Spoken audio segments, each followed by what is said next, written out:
Ayan, nandyan siya. Inaayos niya yung kanyang mga documents niya yan para sa kanyang passport. Naka-student siya pero wala pa naman pasok. Diba? Naka-uniform nakakuha. At least naka-uniform ang iyong passport. Susunod din, no?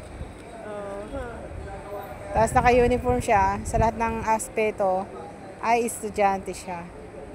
Kahit sa jeep, may discount siya.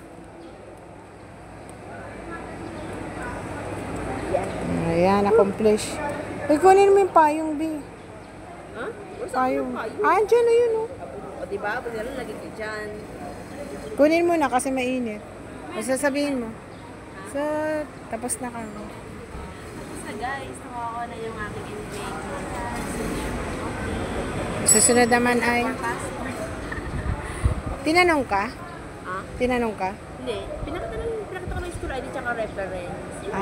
Kasi... Nagkaroon ng fingerprint, kanya-kanya. Okay na. Okay na. Tapos pirma din, okay. Magkano lang binayaran mo?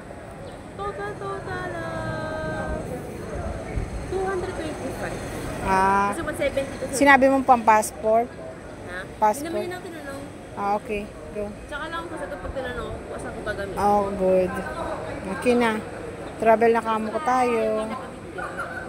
Okay. See you kamo sa akin. See you sa aking tour. Susunod naman sa aking pagkuha ng passport. Appointment kasi passport.